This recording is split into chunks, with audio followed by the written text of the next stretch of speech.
Somebody told me that it's even in the contract that you're not supposed to get into relationships. Sa inyo meron ganun?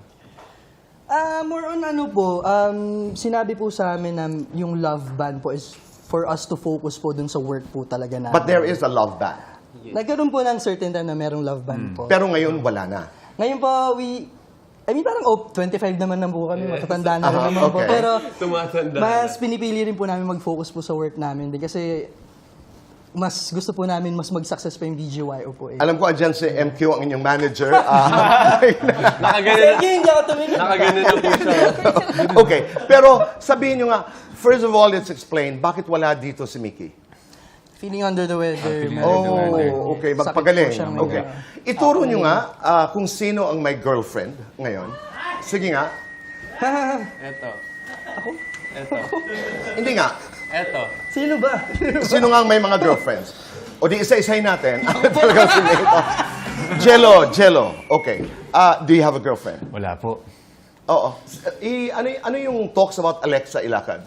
Ay, siguro ngayon, Tito Boy, masasabi ko getting to know. Kasi, Kayo ni Alexa. hindi po. Probably binavalue namin kung anong meron kaming partnership, friendship. Pero, Kayo ni Alexa. getting to know. Pero, whatever happens, we just let it flow naturally. Kayo ni Alexa. Pero parang pumapasok din yung pangalan ni Akira dito. Ayos po. Bakit? Meron po kasi kaming series din po. Nakasama ko rin po si Alexa. Are you also getting to know each other? Yes po. We're friends po. Everyone po. No, I'm not talking about everyone. I'm talking about you and Alexa. Yes po. Getting to know din Sa mga po. pagkakataon, halimbawa, na isang girl ang gusto ninyong, halimbawa, dalawa, what happens? Paano nire-resolve? Ano po dito boy? Sorry. Halimbawa, nagkakasabay, kayo ni Jello, pareho ang gusto. Paano yun? Nagkaparehas na ba tayo ng gusto? Katulad ni Alexa. Oo. Hi, Alexa. Hello. Anong sabi mo? Hi. Be po, be. Be. Be, ay be. Yun ang tawagan niyo. In general po dito. Akala ko, terms of endearment. Minsan po, be din ang tawag ko sa kanya. Ah, Be din po ang talaga? tawag ko Be, sa kanya. okay. Akala ko, Be din po tawagan mahal. niya. Be. Oo. Be. Okay. So, okay. Kumusta na kayo ni Be? We're friends po. Ayun, getting to know din. And nakasama ko rin po kasi siya before sa show pa, bago yung acting series namin. So, Okay. very close naman po. So, Jello wala talaga. Ayun, Getting show to ko know. yun. Yeah. 1 to 10, nasaan na yung getting to know? 7? What about Bia? Wow! 7, 8, 9, 10. Malapit na yun, ha? Pero marami pang gagawin din. Bianca De Vera. Bianca De Vera, I think nagsimula yan kasi nung may video na kami naglalakad together. Pero we go out in groups. Para masasabi ko, Saan kayo naglalakad together ni Bianca? I think sa street after namin kumain or bumili ng Talaga, something. naglalakad ba na nag-holding hands, nakaakbay, wala naman ganun? O meron? Magkatabi po. Magkatabi. Magkaibigan po kami. Oo. Saan dumating yon? I think masasabi ko like yung connection naman namin was like genuine naman and we're really good friends po, Tito Boy. Okay. It starts there. Yeah. Di ba? So, 7 ngayon. Sa next na pagdating nyo dito sa Fast Talk, tingnan natin. Saksi kayo, ha? 7, tingnan natin kung 8, 9, 10.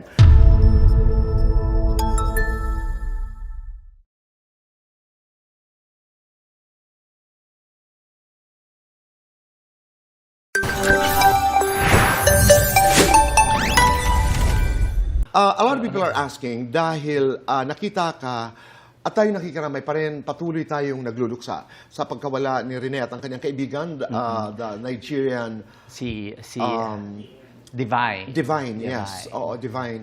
Ang pagpanaw nila. Nakita kayo ni Senator Robin, ni Binoy, sa libing and then kasama kayata ng pamilyang Baterbonia sa Aurora. Correct.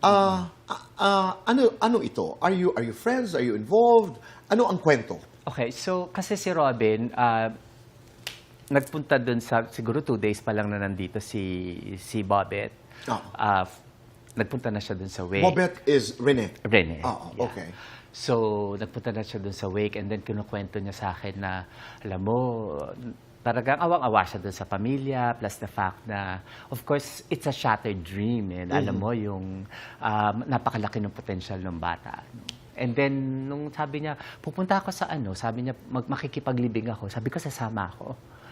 Oo, sasama ako kasi gusto kong makiramay talaga. Kasi naiintindihan ko yung sakit, no, na nung nawala dun sa pamilya, dun sa ina. So, nagpunta kami, and then doon ko na-meet ng personal yung si mommy at si daddy. Yun ang tawag ko sa kanila. No? At so sa pagyakap ko sa kanya, naramdaman, umiyak kasi yung pagyakap ko, tapos naramdaman ko yung sobrang hinagpis ba na I can't be, kung ako yun, para mahihirapan, baka ikaloka ko. Oo. Doon nagsimula ang iyong pagiging magkaibigan. Yes, And that yes. also explained why napasama ka o sumama ka doon sa pagdalaw nila sa Aurora. Tapos nalaman ko, pupunta sila ng Aurora. Sabi ko, Robin, sasama ako sa kanila just to give a moral support. I could just imagine yung pupuntahan mo first time yung lugar kung saan nawala yung anak mo, no? What was that? Gusto lang nila makita yung lugar. Gusto nila magpaalam and gusto nila makita nang what maayos. happened. Yes, yes. Oo. And you know what's ang nakakakilabot ng is nung nandun na kami and then dala-dala nila yung mga flowers. Tapos binaba yung flowers dun sa dalampasigan, no? Tapos yung tubig, hindi naman umaabot kasi nilagay nila dun sa medyo hindi inaabot ng tubig.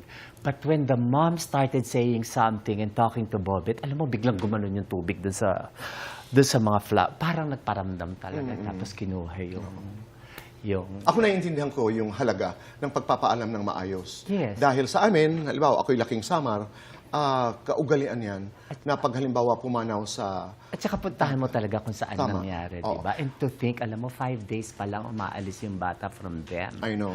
Oo. So, it was all sudden, no? And Unbearable pain. Unbearable talaga. pain. Oo. Unbearable Pero kumusta sila ngayon? I Bibi, think kumusta ngayon? they're doing better. But sabi ko nga, I think grief will stay forever. It's just a matter of getting used to it. Tama ka doon. Di ba? Oo. It will never go away. So You get sabi- used to it. You just get used to it. Especially so, Bobet is just a good, kinukwento kasi sa akin, he's such a good son. Mabait naman lahat yung mga kapatid niya. Bibi, ano ka ba naman? 70% ng allowance, ipinapadala sa nanay. Yes, Napakabuting anak. And even before that, talagang tulong-tulong sila. Yung panganay, siya yung kasi nagtatrabaho yung dalawang magulang, Oo. no? Tapos yung panganay, siya yung bahala nagsaing, magluto, magbugas ng pinggan. Tapos si Bobet, dahil siya yung pangalawa, siya naman yung nag-aalaga ng baboy, yung mga, kung ano man yung mga pinagkakakitaan nila, no? So it's a... Tulong-tulong. Tulong-tulong. At saka yung, when they started to talk about dreams, yung mga pangarap, talagang nakakadurog ng puso. And what's more painful is yung focus ni Bobet to be great. Right. If you see all his plays, sabi ko, he has the heart of a champion. Kasi nakita ko, mahilig ako sa basketball eh. And then nakita ko yung drive niya, nakita ko the way he plays. He's really above the rest. Oo. And then, full of potential. Patuloy tayong magdasal.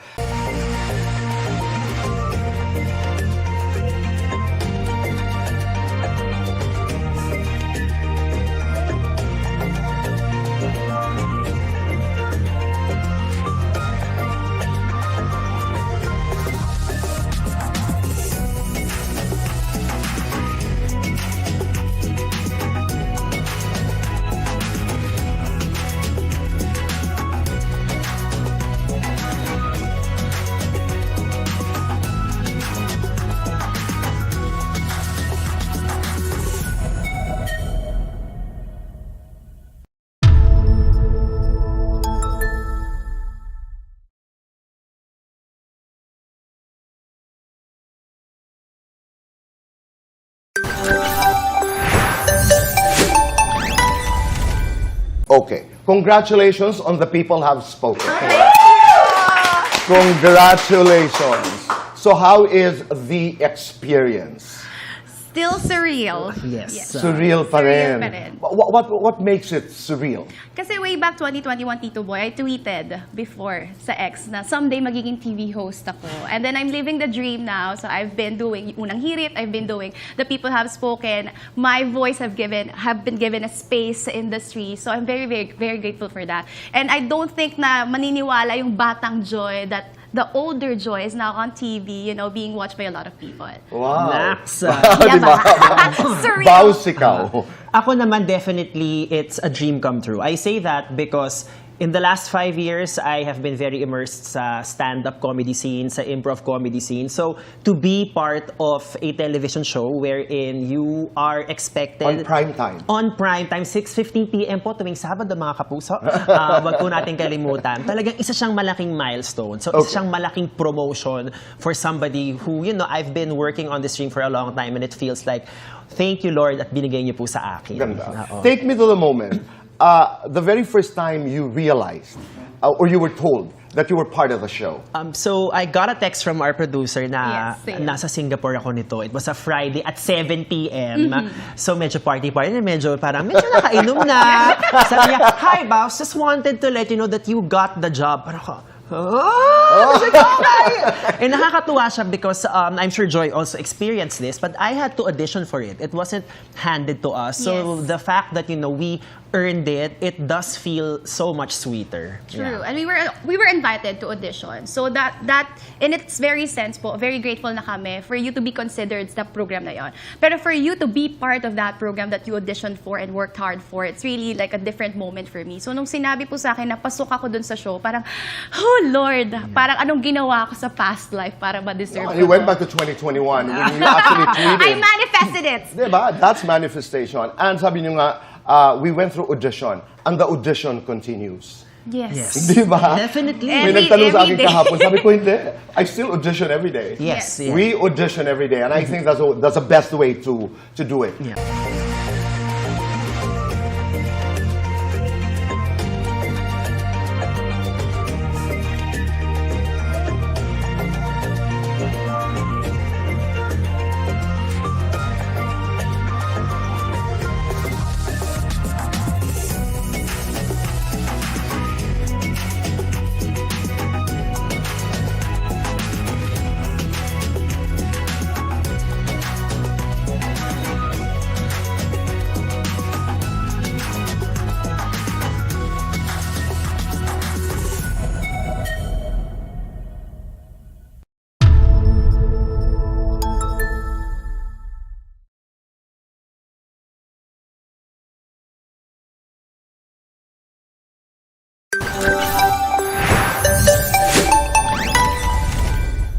Pero punta tayo doon sa iyong mga panahon na napaka-aktibo mo sa showbiz. Let's remember those days by actually remembering your leading ladies. Can we have the photos, please?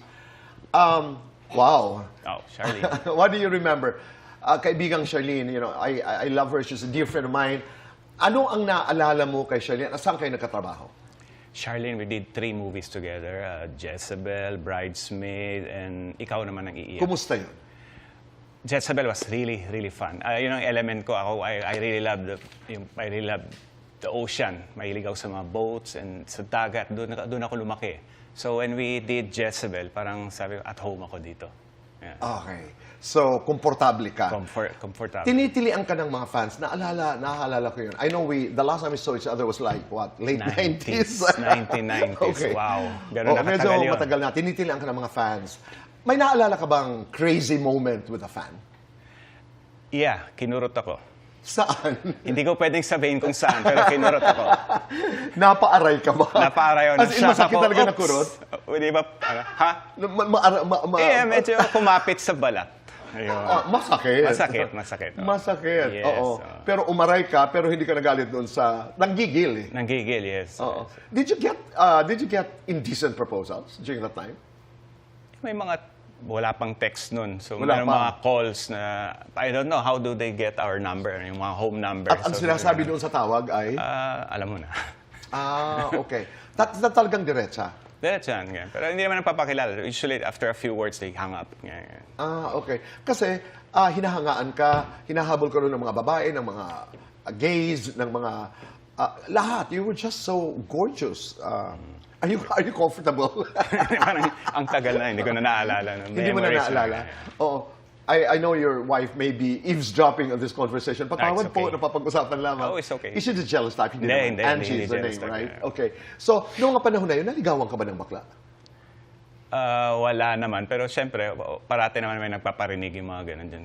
Oo. Common naman yun during our time. Up to now siguro. Mga ganun. Oo nga eh. Si Donnie nga gusto nang lumipat sa iyo. Hindi ka paano na. Let's go to the next one. Let's go to the next one. Wow. Yeah, Don. The beautiful Dawn Zulueta. What do you remember? Cebu. Kasi the whole movie, almost big Anong part of movie it, ito? ikaw naman ang iiyak. So, we spent like almost half a month or almost a month in Cebu. Kasi lahat naman locations namin was based in Cebu. Anong naalala mo kay Dawn? She was always on time. Medyo ano talaga siya, strict. Aha. Pag sinabing take, walang take two, walang take. And pag binigyan siya, pag sinabing action, alam niya na yung gagawin niya kaagad. Parang very professional. At napakahusay. Yes, napakahusay. To this very day, I still manage Dawn Zulueta. Ikukumusta kita. Kung maalala niya pa, that was Maalala. 1996. Yes, it was directed by... Joel Amangan. That's right. Bisita natin si Joel nung isang araw dito. Hindi ko Nakakatawa. makakalimutan yan. Talagang napakagaling ni Joel. Ni Joel. Hindi ka naman nasigawan ni Joel. Sino bang hindi nasigawan ni Joel?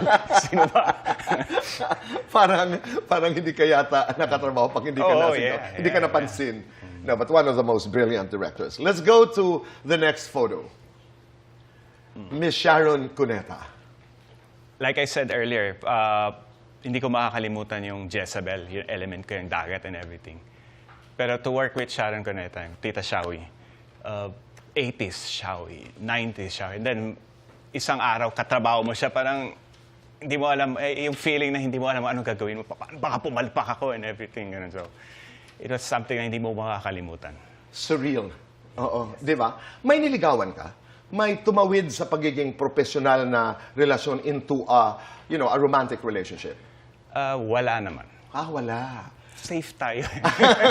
And then nanonood. Angie Patawad, pero Joke. nakailang girlfriend ka sa showbiz? Wala naman. Wala naman. Pero marami ako naging close. Naging close kami ni Ina because we came You from the also same did a movie, manager. Ina Raimundo. Si Oo. Hazel, si Ara, naging close kami. We did movies and TV together. Mga ganun. Si Tonji, naging close kami. We did a couple of telemovies before. Okay. Pero walang naging girlfriend? Wala. I like that. Talagang sagot ngayon, wala naman. Wala naman. Pero Kailangan yun- maging safe. That's good.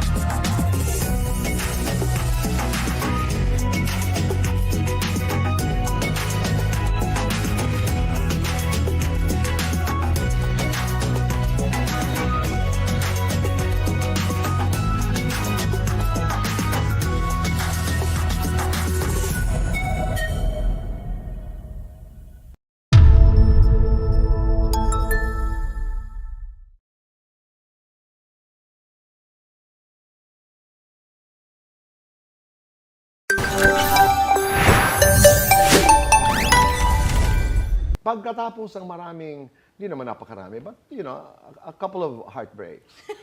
Di ba? Parang, kasi minsan, mababawasan ang paniniwala mo sa love. Minsan, nadadagdagan. Nasaan ka doon? Andun pa rin po ako sa I Will Never Give Up on Love. Andun pa rin po ako. But right now, I am not ready for it. Andun po ako. How do you know that you are not ready? At itutuloy ko na, and how do you know when you're ready for love? I know for a fact that I'm not ready now because I'm not entertaining anybody. Siguro po, I just got tired of the whole process of, getting to know each other again. The whole cycle of it. So... You want to give yourself a break. Yes po. Parang kailangan. Pero may nagpapatibok sa iyong puso. Because, here's a question. Can you be single, but can your heart be taken? Pwede bang ganon? Grabe naman yun. Di ba? I mean, isipin mo nga. Maganda po yung Di ba? plot ng Single, movie. pero my heart is taken. Ay, I know yun. it's contradictory, pero is that possible? That's It's a paradox, Tito. Nakaka-relate ka? Hindi po. Because my heart is taken by my work. There you have it. Oo. Siguro po, yun po muna ngayon talaga. And I believe you. Thank you, Tito. I hope they will believe me also. Please. Please. Kasi wala, ayoko, parang medyo natatakot na rin po ako masaktan ulit eh. And masaktan din po yung family ko. But you know that you're going to fall in love again, di ba? But yes, I hope But you so. also choose not to at the moment. Yes. Importante yun. Yes. At sabi mo nga, yung pati ang pamilya ko, kasi whether you like it or not, nai-involve talaga ang family mo. Ano yung paalaala? Ano yung reminder parati ng parents mo pagdating sa pag-ibig?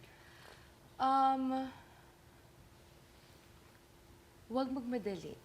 Huwag po magmadali. If meron kang nagugustuhan na isang lalaki, huwag mong madali, kilalanin mo mabuti muna before you really fall into that person. In the past ba, madali ka ma-in love? Opo eh. Oo. Sige na, bash niya na ako. Oo na. Oo na, Diba? sige na. Oo. Opo. Pero talagang nandun yung kailangan matangkad. Hindi naman po. Nagkakataon lang. Napapakamot ako dito. Hindi naman po. You were about to say something.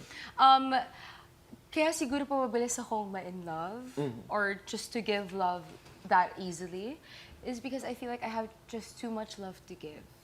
So I just want to give it to people, like for example, my friends, my family, and then a special someone. So siguro po kaya ganun. Alam mo, halatang-halata that you're in a good place. I am in a Di ba? good place. Oo. I am joyful right now. That's the word. Kasi po, sobrang ganda po talaga ng Task Force Firewall. Tama, na dapat nila abangan. Na dapat niyo pong abangan dahil tumataas na po ratings namin, nagtitrend po kami, and maraming salamat po. Sana po every night po panoorin niyo po ang Task Force Firewall. And the other one, the one you have Love with Siargao. Alden. Yes, Love Siargao. In View po yan. Friday and Saturday nag-upload po ang View Philippines. Ito, Ng episodes. laro lang. Halimbawa, right now, as we talk, Ay. nanonood ang iyong future boyfriend. Ano ang nais mong sabihin sa kanya? Wait ka lang dyan. Wait ka Hindi pa lang. ako ready.